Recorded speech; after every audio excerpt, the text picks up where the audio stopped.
Good evening, everybody.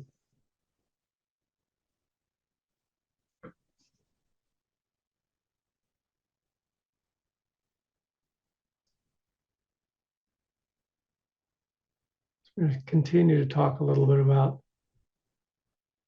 the self. So if someone were to ask you who you are, what would you most likely say? I think for most of us, we would begin to talk about our identities and our roles. What can I say? Who am I? I'm, a male, 68-year-old male. I might mention what I do for a living, therapist, meditation teacher. Might talk about my interests, like meditating, gardening.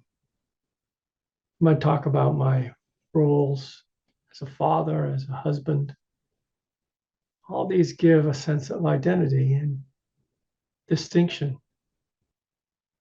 that people are likely to understand.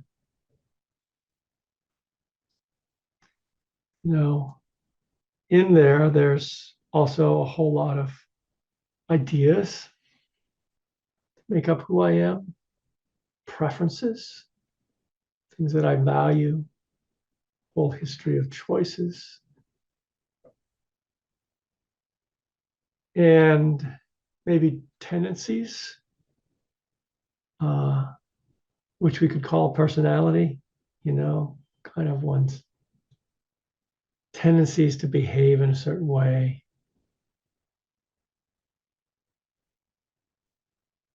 All of that. And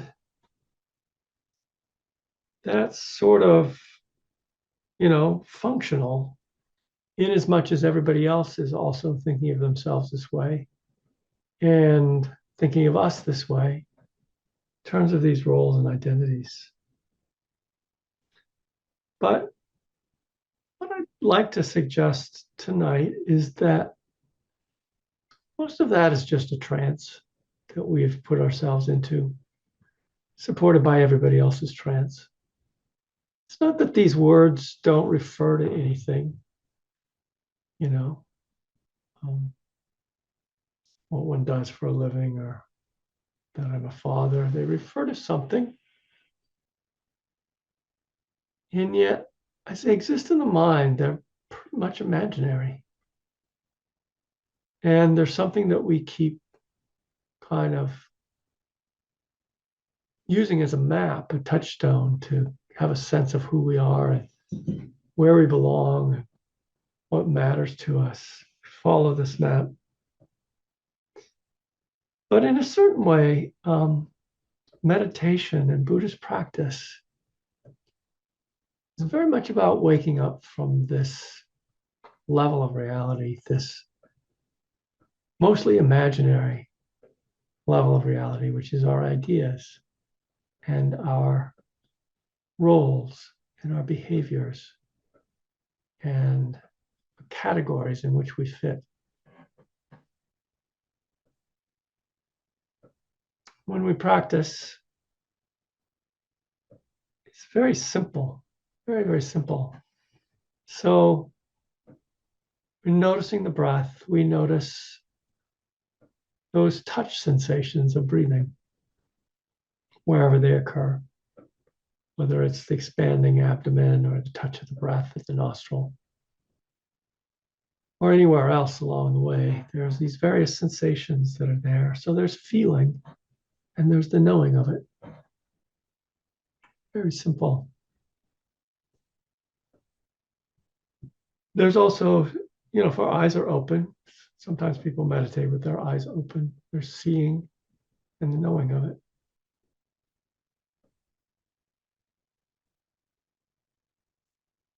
And it differentiates itself into different colors and shapes, light and dark, but it's basically seeing and knowing it. There's hearing and knowing it. sounds arising and passing. And, perhaps smells and tastes. And then that sixth sense that Buddhism has, which is the mind itself, small m mind, which thinks and imagines. They could actually imagine the breath without actually breathing. It's kind of amazing that way. But it's like a sixth sense that has its own kind of imagine sights, sounds, touch sensations. So there's a very, very basic level of what life is. One of the reasons that we do this is to come out of the trance that thinking puts us in, the trance of who we are. While you're actually breathing and just knowing the breathing, you're not creating much of a sense of self. You're not dwelling on who you are, what you want to say, even. If you teach like I do, sometimes you have these thoughts of what you want to say that come up, of course. Hopefully you're a little more free of that, but actually not. You probably imagine what you could have said in a conversation or what you will say in a conversation and so forth and so on. But during the time that we're breathing and just breathing, we're taking a vacation from constructing that sense of who we are through our thoughts, through our feelings. Taking just a break from that and allowing the heart to just dwell in the simplicity of knowing directly our experience, just that simplicity. So I invite you when you meditate, and here it's tricky because I don't necessarily want to encourage you to think. You meditate, you can simply put all your energy into just feeling the breath. But there's also a way that you can broaden your scope a little and just see the nature of things as they're presented right there, so simply. You can even use the words that I was just quoting from the suttas, seeing and the knowing of it, hearing and the knowing of it, touch and the knowing of it, to just explore your experience in this most basic way.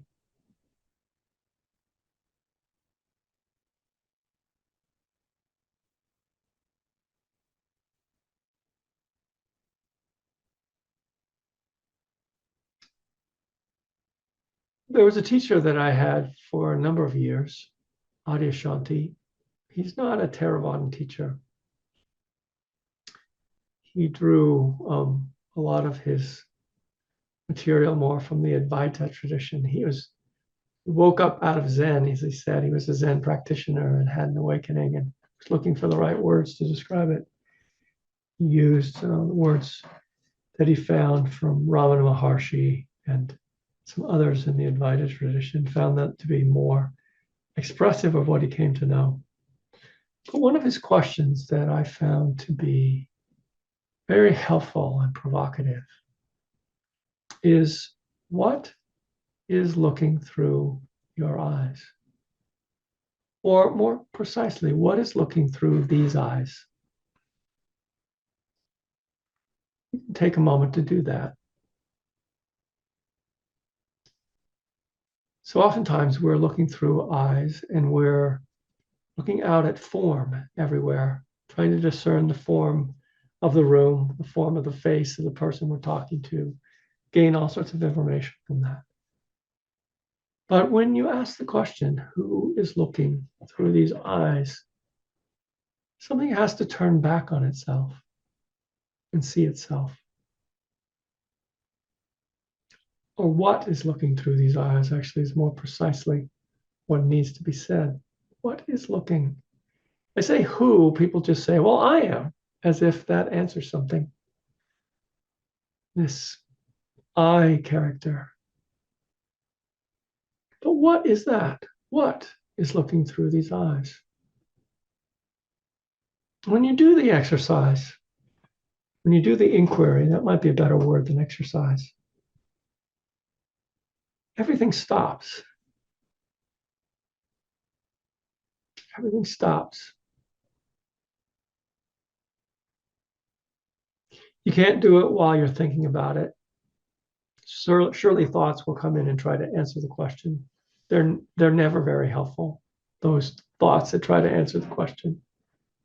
It's actually in the looking itself. What is looking? So everything stops and the mind stops. Thoughts stop. Because there isn't an answer on the level of thought. There really isn't. We have the word I as kind of a placeholder, but it actually doesn't describe in any satisfactory way. What is looking through the eyes? What is hearing in these ears? What is feeling in this body?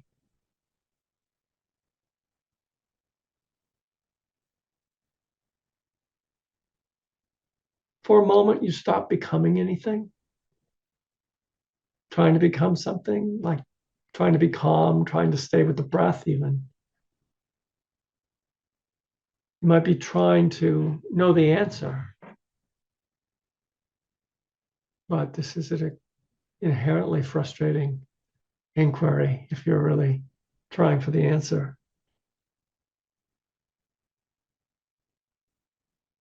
Since something shifts, he encourages us to do this with some frequency. I encourage you to try it too. It lifts you out of any identity. For whatever's looking through these eyes doesn't have a form, doesn't even have a name. You know, when we showed up in this world and were born, people gave us a name. They started calling us a name. They started calling this, whatever's looking out of the eyes, by a name. And we accepted it. When they called, we turned toward them. We began to attach our identities to it, to that name. But take for a moment, just see what it's like to roll it back and be, once again, that infant who doesn't know its name.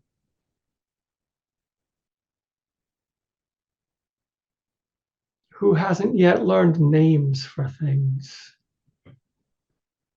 for whom it's not even clear that objects are clear.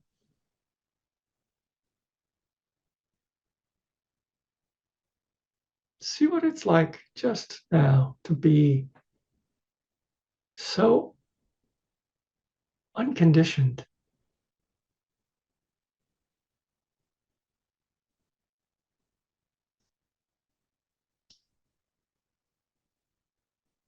In Zen, they talk about looking for your face before you were born.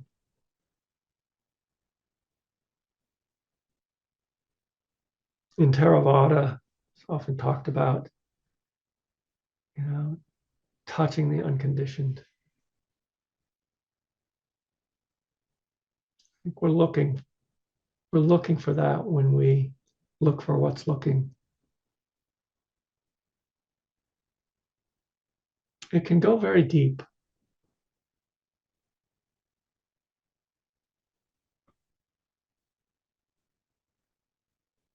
The Theravadan practice is very much to examine your experience and see everything as not self. It's sort of like if you kind of look outward, and by outward, I don't just mean outside your body. There's a certain way that the body itself is outward to awareness. Your sensations, sights, sounds, you really examine all of those things and begin to see that none of them constitute yourself. You're kind of backing into this same thing.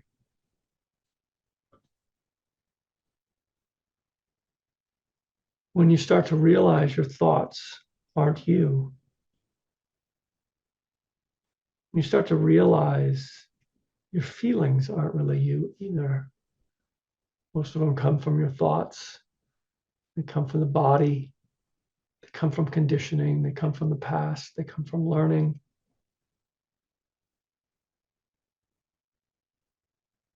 So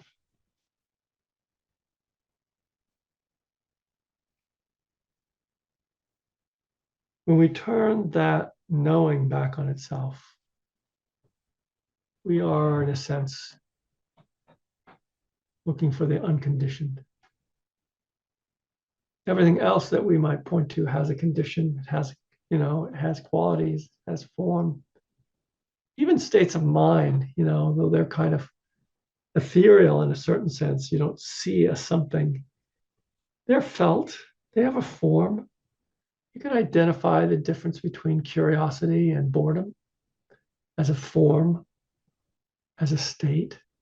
They have qualities. So in that sense, it has that same kind of externality to it.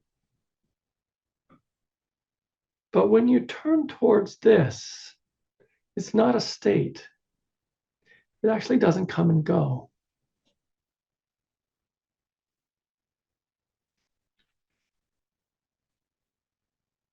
Feelings come and go, thoughts come and go.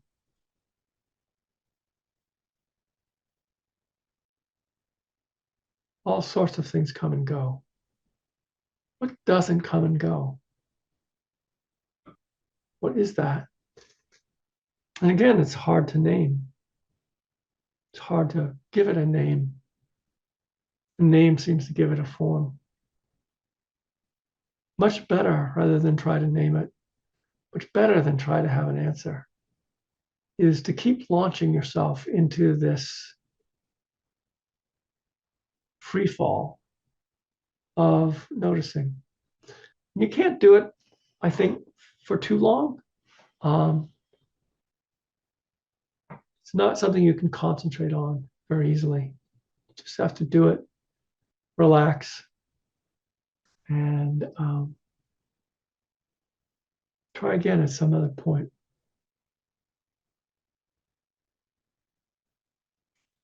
And in doing it, you're just momentarily coming out of the trance of knowing who you are. Because you don't actually, do you? You don't actually know. You can think you know, as long as you identify with all these qualities and roles and opinions and feelings and history. You can think you know who you are. But right at the core of all of it is a mystery. Right at the core of all of that is somebody without a name.